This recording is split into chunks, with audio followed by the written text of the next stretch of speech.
IPO भर्दै आएका सम्पूर्ण लगानीकर्ताहरूले असार मसान्तभित्र आफ्नो डिमेट खाता रिन्यू गर्नुपर्ने हुन्छ। अदरवाइज डिमेट एकाउन्ट फ्रिज हुन्छ र आगामी दिनमा आउने कुनै पनि कम्पनीको आइपिओ भर्न मिल्दैन। साथै आफूसँग भएको शेयर किनबेच पनि गर्न मिल्दैन।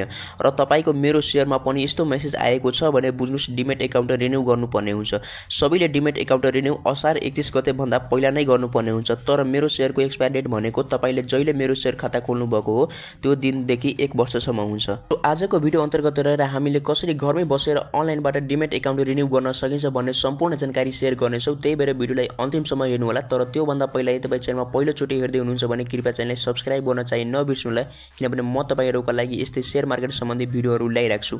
सो हामीले आफ्नो डिमेट एकाउन्ट मेरो शेयर एप्सको थ्रु नै लगइन भएर रिन्यू गर्छु। त्यही भएर तपाई आफ्नो मेरो शेयर एप्समा लगइन हुनु होला। लगइन भइसकेपछि यहाँ मेरो शेयर एप्सको होम सेक्सन यस्तो रहेको छ। त्यसपछि माथि यहाँ प्रोफाइल सेक्सन देखाएको छ। प्रोफाइलमा चाहिँ क्लिक गर्नु होला।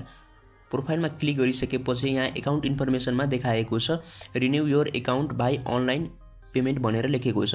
यहाँ मेरो शेयर एक्सपायर डेट भनेको मेरो 2026 अनि जनवरी 2 तारिकसम्म छ भने मेरो डिमेट एक्सपायर डेट भनेको 82 असार 31 गतेसम्म बनेको। असार 31 गते मेरो डिमेट एकाउन्टको एक्सपायर डेट सक्दैछ र सबैको डिमेटको एक्सपायर डेट असार 31 गते नै सकिनेछ। त्यही भएर तपाईले असार 31 गते भन्दा पहिला नै तपाईले डिमेट एकाउन्ट रिन्यू गराउनु पर्ने हुन्छ। त्यसको लागि यहाँ रिन्यू एकाउन्ट भन्ने सेक्सन रहेको छ। रिन्यू एकाउन्टमा क्लिक गर्नु होला। यसमा क्लिक गरिसकेपछि यहाँ ई सेवा खल्ती आइएमई पे अनि कनेक्ट आइपिएस भनेर देखाएको छ। अब केबाट रिन्यू गर्न चाहनुहुन्छ? धेरै जसोलाई इजी हुने भनेको ई सेवा नै हो। त्यही भएर म पनि ई सेवाबाट नै रिन्यू गर्न चाहन्छु।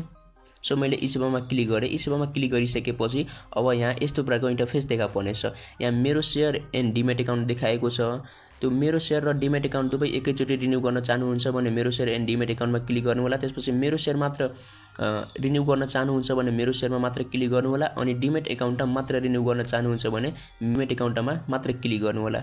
र मैले अहिले डिमेट एकाउन्ट मात्र रिन्यू गर्न चाहन्छु। त्यही भएर मैले डिमेट एकाउन्टमा मात्र क्लिक गरेँ। र डिमेट एकाउन्टको यहाँ फी पनि देखाइरहेको छ। टोटल कोस्ट भनेको डिमेट एकाउन्टको 1 वर्षको लागि यहाँ आरएस 100 चाहिँ देखाइरहेको छ। र यहाँ मैले कति वर्षको लागि गर्न सक्छु त्यो पनि यहाँबाट मैले एडिट गरेर सक्छु। जस्तो कि 2 वर्षको लागि यहाँ 200 देखाइरहेको छ र मैले अहिले 1 वर्षको लागि नै गरेँ अनि त्यही भएर मलाई यहाँ टोटल 100 रुपैयाँ लाग्छ। सो यति गरिसकेपछि यहाँ प्रोसिड भनेको छ। यसमा चाहिँ क्लिक गर्नु होला। यसमा क्लिक गरिसकेपछि यहाँ देखाएको छ टोटल एमाउन्ट आरएस 100 भनेर देखाइरहेको छ। अब यहाँ तपाई आफ्नो ई सेवा आइडी अनि पासवर्ड चाहिँ राख्नु होला। ई सेवा आइडीमा तपाई आफ्नो नम्बर चाहिँ राख्नु होला अनि पासवर्डमा तपाईले 4 अङ्कको पासवर्ड चाहिँ हाल्नु पर्ने हुन्छ। नम्बर र 4 अङ्कको पासवर्ड हालिसकेपछि आई एम नोट रोबोट भन्ने अप्सनमा चाहिँ टिक लगाउनु होला। त्यसपछि यहाँ लगइन भन्ने देखाएको छ ग्रीन कलरमा। यसमा चाहिँ क्लिक गर्नु होला। त्यसपछि तपाईको मेसेज बक्समा एउटा 6 अङ्कको मेसेज जानेछ, कोड जानेछ र त्यो कोड चाहिँ यहाँ कपी गरेर चाहिँ राख्नुपर्ने हुन्छ जस्ताको जस्तै। सो मैले त्यो मेसेज चाहिँ कपी गरिसकेको छु र मैले जस्ताको जस्तै 6 अङ्कको कोड चाहिँ राखिसके। त्यसपछि भेरिफाई भन्ने अप्सन छ। यसमा चाहिँ क्लिक गर्नुपर्ने हुन्छ। यसमा क्लिक गरिसकेपछि यहाँ मेरो ब्यालेन्स पनि देखाइरहेको छ अनि मेरो नाम पनि यहाँ सो हुन्छ अनि नम्बर अनि त्यसैगरी मेरो एड्रेस पनि यहाँ सो हुन्छ। र यति बनिसकेपछि अब यहाँ कन्टिन्यू भन्ने अप्सन छ। कन्टिन्यू भन्ने अप्सनमा चाहिँ क्लिक गर्नु होला। कन्टिन्यू भन्ने अप्सनमा क्लिक गरिसकेपछि यहाँ प्रोडक्ट एमाउन्टमा चाहिँ 100 रुपैयाँ देखाइरहेको छ र ई सेवा सर्भिस चार्जमा 5 रुपैयाँ 65 पैसा चाहिँ देखाइरहेको छ र टोटल एमाउन्ट भनेको 105 रुपैयाँ अनि 65 पैसा चाहिँ यहाँ चाहिँ तपाईको एकाउन्टबाट चाहिँ कटा हुन्छ।